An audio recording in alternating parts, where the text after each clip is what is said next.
bienvenue. On va start with Alterate. Bonjour. Alors, racontez-nous la démarche d'Alterate qui commence comme une œuvre picturale et qui se termine par une narration sous-marine très étrange. Racontez-nous la démarche. Ouais. L'idée, c'était d'explorer la psyché de cette femme et de faire une sorte de parcours émotionnel à travers l'exploration de la reconstitution d'un souvenir.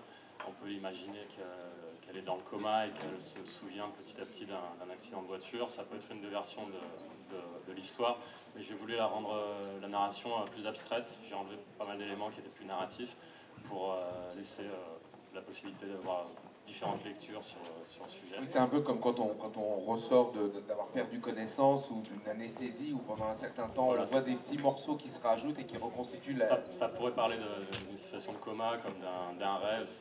L'idée, c'était de suivre une logique autre que la narration traditionnelle et de faire avancer le film à travers des états émotionnels successifs. L'idée de départ, c'est l'approche graphique ou c'est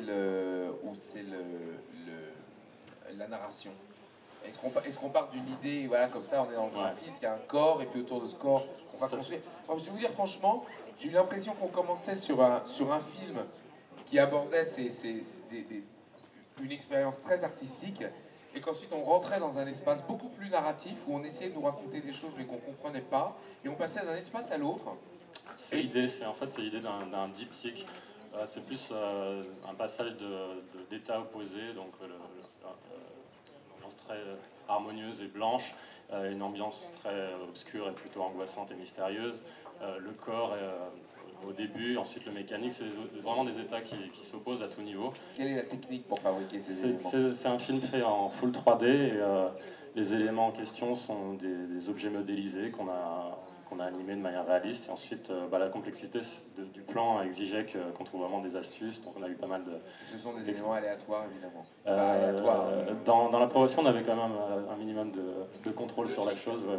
Donc on a essayé de concevoir ce plan séquence assez complexe en premier pour... Merci beaucoup. Le premier film est Prometheusund. Bonjour. Can you explain the idea? Well, first of all, the idea of removing the skin. Is it like if we remove every identity, everyone is happy? Yeah, sure. If you can take out your skin, you don't have the same problem like you have in the Earth. Yeah, but my idea. But it's like every utopia. Utopia is nice in principle, and when you do it, it becomes dictatorship and tragedy. No, it's no utopia. It is so. It is so. Yeah. Is it your vision of a wonderful world of paradise? It's not my vision. It is so. Sorry. Is it? One day we can see. Start with the love story, and there's the storm, and there's no more skin, no more love stories, just fun. But fun must be boring. Sure, yeah, it must be. But my idea was that the human got what he want, what he think. If you think that in paradise is bad, you got it. If you think that in hell is good, you got it. You got what you want. It's your problem. That's a very optimistic view. No, I hope not. I don't hope, but so it is. How many people have been working on the film, and how long has it taken? At first it must take 1 year. It takes 2 years, and 30 people in our studio. 30 people, yeah. 2 years animating the film? No, animators we have 2 on this film. Okay. But 30 people knitting the puppets and so on. Thank you very much. You. The next film is Lili Ta'ao. Alors, c'est un film très visuel avec des personnages qui nous parlent. Hier, il n'y avait pas de sous-titres et beaucoup de gens nous ont dit « Mais il n'y a pas de sous-titres !» Expliquez-nous. En fait, ce n'est pas la langue japonaise. Et je ne comprends même pas leur langue. C'est une langue imaginaire. Moi, il y a une vision, c'est ce lézard avec cette tasse qui mène vers d'autres choses. Expliquez-nous le message, la construction du film. C'est une sorte de mélange de choses occidentales et orientales. Et j'essaie de revenir de l'Occident à l'Orient. De revenir, parce qu'en fait, on essaie de trouver une logique. On voit une image et il y a peut-être une histoire, une construction, mais moi, je ne l'ai pas comprise du tout. J'ai essayé de comprendre, comme la langue, j'ai essayé de la comprendre, mais vous avez voulu mettre cette langue dans l'imaginaire, vous avez voulu mettre cette histoire dans l'imaginaire. C'est peut-être ce qui la rend plus forte. C'est une partie de l'histoire très grande d'un monde, d'un autre monde. Et moi, j'ai commencé la carrière par créer le jeu vidéo, game. Et ce monde imaginaire, le grand monde imaginaire, l'histoire, et je prends quelques petites histoires dans ce monde entier. Et donc c'est nécessairement fragmentaire et c'est un peu difficile à comprendre. Alors merci beaucoup. Una furtiva lagrima, c'est Carlo Vogel. Medium is the message. Quel est le message et comment on a envie de faire un film comme ça? J'aime beaucoup la musique. C'est une musique que mon père écoutait beaucoup quand j'étais petit. Il est très âgé alors? Non, il aimait bien l'opéra, voilà. Et donc moi en revanche j'ai fait un rejet de la musique parce que je l'ai trop écouté je l'ai trop entendu quand j'étais petit. Et puis je l'ai redécouverte récemment et évidemment c'est plein de souvenirs d'enfance maintenant pour moi. Et donc ça c'est pour la musique que je voulais donc utiliser d'une manière ou d'une autre. Et le poisson, je sais pas, ça m'est venu comme ça. Je suis fasciné par les poissons qu'on voit dans les poissonneries parce que je trouve qu'il y a quelque chose d'un peu étrange et fascinant dans le fait que ces poissons ont toujours les yeux grands ouverts, que même quand ils sont vivants, ils clignent pas, ils ont cette espèce de stoïcisme que j'aime bien. Et donc dans le film, le fait qu'il va vers sa mort de manière stoïque, avec cette expression nulle qu'ont les poissons, ils n'ont pas d'expression, moi ça m'a inspiré. Je me suis dit c'est intéressant, c'est très tragique comme manière d'approcher la mort. La voix de Caruso porte une émotion incroyable. Malgré le mauvais enregistrement qui est propre aux machines de l'époque, je n'ai jamais entendu, même avec des très bons chanteurs aujourd'hui, cette même vibration. Pavarotti, mon père écoutait Pavarotti et Domingo, Placido Domingo. Moi, je détestais. Et là, depuis que j'ai découvert un truc comme Caruso, surtout cet enregistrement-là, il a fait au moins 4 différents enregistrements de la même chanson. Cet enregistrement-là a le plus d'émotion et de souffrance dans la voix. Et ça m'a tout de suite intéressé. Et oui, je suis d'accord. C'est vrai qu'il y a quelque chose dans l'enregistrement, le crépitement de la musique et le trémolo de sa voix qui est incroyable. Et c'est pour ça que j'ai appelé le film d'après la chanson, parce que 80% de l'émotion du film vient de la chanson. Donc bon, moi j'ai assez peu de crédit finalement. Je dois avouer que finalement, le crépitement du disque de Caruso, qui rejoint le crépitement du beurre au fond de la poêle, est une idée formidable. Oui, c'est vrai, je m'en suis rendu compte aussi au moment de le faire, et oui, c'était une bonne coïncidence. Merci beaucoup.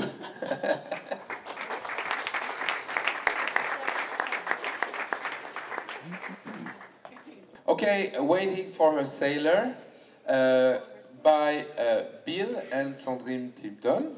So Bill, first question. The film reminded me a bit of, we're in the mix between Ten Commandments and Gone with the Wind. What do you think of this? If you know my Plimpton's dogma, short, cheap, and funny, this film is the perfection of that dogma. This film will win no prizes, is not a critical success, but is very popular, and we make a lot of money on this film. Waiting for Our Sailor est né il y a très longtemps, en 1999, où Bill faisait énormément de petites animations pour Internet.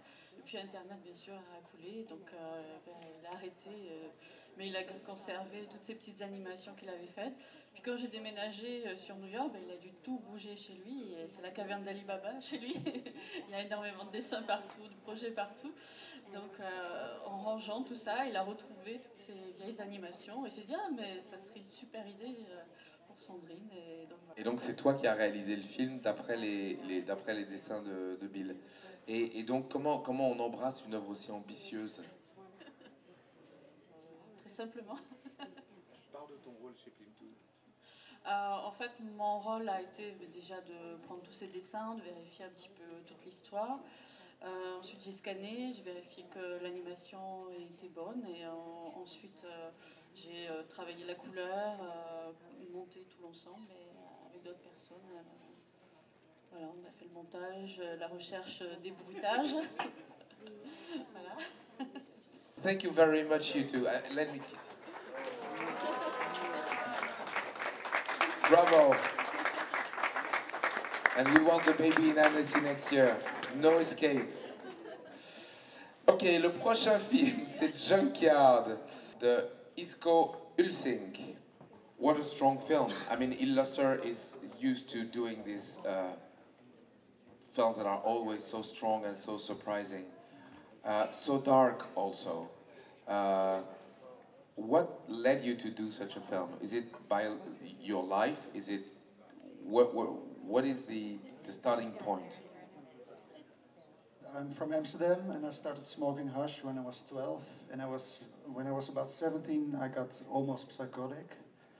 And somehow I got out of it. But a lot of my friends went the wrong way and started to use heroin or became burglars or things like that. And I thought there was some drama in it.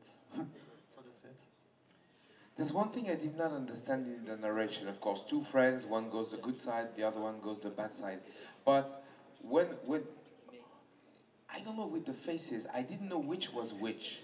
Who kills who? It's a bit you don't get it right away. What do you think the idea that the good guy is the one who will survive, or the one who was lucky is the one who will survive? But then why does he kill? How? Why? Well, actually, the idea was that the junkie who stabbed him is the guy who was arrested at the end, who was the guy who went the bad way. You understand? So, well, at a certain moment I thought it wasn't clear enough that it was him, but I thought it would make the film stronger if you didn't know it was him, but maybe that was a mistake. I'm not sure about it. No, I don't know. But, well, that's the answer. Your visual is very much influenced by cartoons and comic strips. Or does it come from the animatic or from the storyboard? But it seems that there are like shots are really like drawings. No, my inspiration comes more from feature films. So I like to watch a lot of feature films. And I used to read comics when I was younger, but not so much anymore. That's how I felt. So. Yeah, well, there's lots of influences, but I really like cinematography and to tell a story. And you know, I think bande dessinée can be a bit boring for me sometimes. You know, to read it all the way through. Well, your film moves much more than a comic strip. Okay, merci beaucoup. 6 minutes. Next film is Das Haus, David Grob. That film with a very unique look. I read the storyline, and yes, I read the storyline. And it starts with a storyline. We have characters, the aunt in the closet, and that little girl, and then all of a sudden it goes all over the place, and I get completely lost. Or let's say, I'm lost in the story in the first place, and then as it goes, it becomes nonsensic, or does it? And then it becomes the strongest part of the film. How did you do the storyline and the build-up of the film? Well, I mean, I did write something for these festivals and catalogs. I mean, I'm not sure if it's the story or not, but you have to print something in the catalog. I mean, I hope that everybody can have their own story from the film. I mean, I had my own story and I was building it up basically in my head. I'm very bad with storyboarding and things like this, so I did these more or less, I would say, like a psychology, it's like family relationships, and so I was interested in that something happens there, and I mean, it doesn't have to be the mother or the aunt or the whatever, but there is some, yes, there's some relationships between these family members. Yeah, but then when you cut the hair, and then the haircut becomes an element of the story, and then so there must be meanings behind this, or is it just a visual fantasy? Well, it's a visual fantasy, of course, which is I like very much normally, but of course there's always meanings in things, but I mean, I don't want to put in the first place so much meaning. I mean, if somebody wants to put meaning in it, I'm happy about it, but I don't, I hope it's not like, I don't like if you know, like, it feels so overwhelming of meaning, and I get a bit like scared of too much meaning, but personal me, myself, I have meaning in this. I don't want to explain everything now. The techniques you use is a mix between kind of something that looks very childish in the design and the drawing, and a very sophisticated game with perspectives, up and downs, getting in narration, out narration. How did you decide of the mix, and what technique exactly did you use? Yes, this childish thing, I mean, it's also with the soundtrack, and I mean, also the story for me, it's very heavy, because in the end everybody's dead, basically. But it comes in a very childish, also the look of the characters and sound. But I'm using, just to answer your question right, I'm using a very classical 2D hand-drawn on paper, and put it then in a 3D computer program, and because I decided I wanted to have one plan sequence, like one camera track without editing, without any cuts, and I had the feeling that it's best done in computer 3D, and yeah, that's... Well, thank you. Merci beaucoup. Another film where I think explanations will be scarce, Beluga by Shin Hashimoto. Basically, present your film, because it's a film that is so abstract, or I don't know, it's visually magnificent, but tell us about your film, about what I would not know about this film. Actually, he doesn't really understand his film yet. So he likes to share with the people who don't understand his film. Don't you think it's an amazing freedom that we have in animation to start with projects that are so personal that they don't even mean or aim to an audience? They can be work of art or personal works. Isn't it a chance, a freedom like in no other genre or artistic technique? Well, he agrees with you basically, and also he thinks that animation it never can be fiction, because everything is imagination, and he loves that sort of.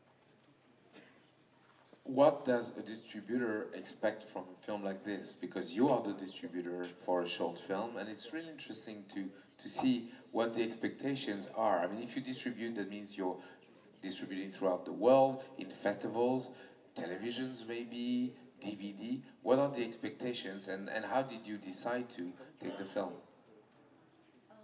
Well, I'm just starting 2 years ago, and I'm really specialized on the Japanese contemporary films, not only animation, but the author's film, rather maybe difficult film, we said. And, but we found really interesting and talented young people coming up. And of course, the market is very small and distribution is quite limited. But there's always some possibilities, I feel, today, because of this new technology and because of this networking, internet and social SNS, for example. And I think there are some ways to distribute. Maybe it's not a traditional way of distribution, but there are a lot of possibilities to develop. And he is one of the members called CALF, and it's a kind of collective, Japanese collective, formed with very talented young animators. So there's another animator who's in competition, and the other year there was somebody from this collective had a film here. So I really found them fantastic. I love to work with them, and that's why I decided. Thank you very much. Alors, on va passer à Kali, le petit vampire, notre Regina, qui a fait partie du jury, qui a fait partie du comité de présélection, qu'on aime beaucoup ici, qui partage avec Adrian Lockman le glorieux privilège d'avoir déjà eu le Cristal à Annecy, et c'est d'ailleurs le film d'après. Comment on lance une production aussi énorme? J'ai vu le nombre de partenaires, c'est absolument impressionnant. Tous ces partenaires, en fait, c'est plutôt le contraire, parce que ça devient de plus en plus difficile de trouver de l'argent pour faire des courts-métrages. Tout le monde sait ça. Et d'un coup, c'est pour ça qu'il y a tellement de partenaires, parce que si chacun donne un peu, on a un meilleur budget. Et c'est ça qui s'est passé. J'ai eu des problèmes au début de ce projet à trouver du financement. Et d'un coup, voilà, j'ai cherché jusqu'à... Et c'est comme ça qu'il y a tellement de partenaires, chacun contribue avec un peu. Est-ce que cette situation économique terrible pour tout le monde, je veux dire même en France, on sent que tu le disais tout à l'heure, est-ce que cette situation économique terrible t'amène parfois à penser, à prendre un petit peu de distance avec l'écriture de contes un peu fantastiques, des histoires, ton univers très onirique? Je trouve que je parle de la réalité parce que bon, chaque personne a son approche ici thématique, mais je trouve qu'en parlant de l'intérieur humain, je parle quelque part de qu'est-ce que les gens, quand sont face à un problème, finalement, c'est... pardon. Quand on est devant une difficulté, ça devient à l'intérieur. On transmet ce qu'on pense, ce qu'on sent. Et finalement, mes films qui sont peut-être assez personnels et peut-être très sensibles, finalement, peut-être je parle plutôt de la crise quand même, parce qu'au fond, c'est ce qu'on sent tous, on est tous des êtres humains. Et quand on est confronté à une réalité dure, chaque soir quand on se couche, les sentiments qu'on a, je peux les transmettre. Merci beaucoup, Regina. Je te fais une dernière fois. Allez, Franck, donc pour Edmond était un âne.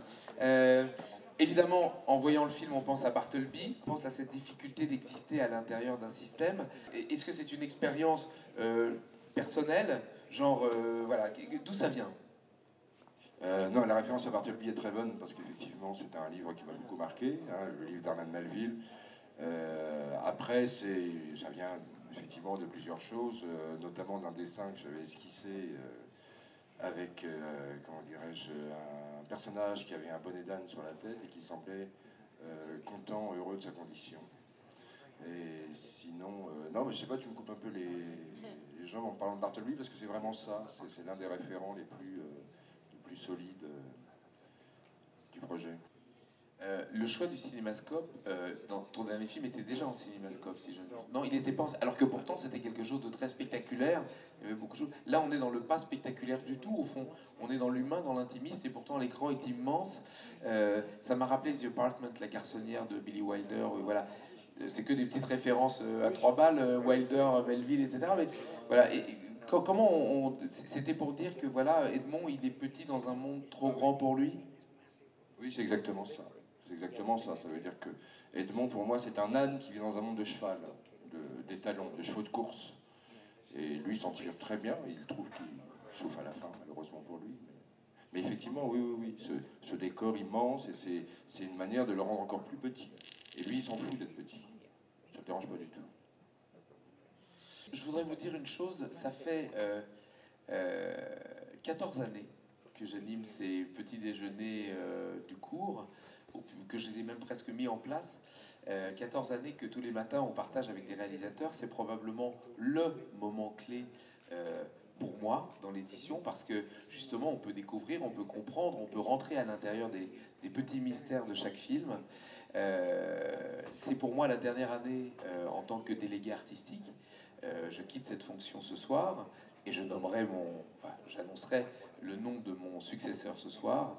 Je voulais vous dire que ça a été un moment d'une émotion absolument folle, que le Festival d'Annecy, c'est le plus beau festival du monde, et c'est vraiment... j'espère que ce grand festival saura rester petit, saura rester humain, saura garder les croissants et le jus d'orange et ces rencontres conviviales du matin. Peut-être serai-je sûrement je serai là l'année prochaine, peut-être pas assis à cette place, ce sera quelqu'un d'autre qui le fera. Mais en tout cas, je voulais vous remercier pour vos questions formidables, stupides, pour ces films géniaux ou minimalistes, enfin, qui viennent toujours de la générosité, de la spontanéité, de l'invention, de la vie. Voilà. L'important, c'est que l'animation nous permette de nous réunir, nous permette de nous parler. J'aurais presque tendance à dire que l'animation c'est presque un prétexte, une excuse à nous retrouver ici, parler des films, faire des projets, parler de demain. La plus belle journée, c'est demain. Pour moi, c'est la dernière journée au Festival d'Annecy, mais demain, on se retrouvera, j'espère, au Festival d'Annecy pour parler entre nous de films d'animation. Merci d'avoir été là.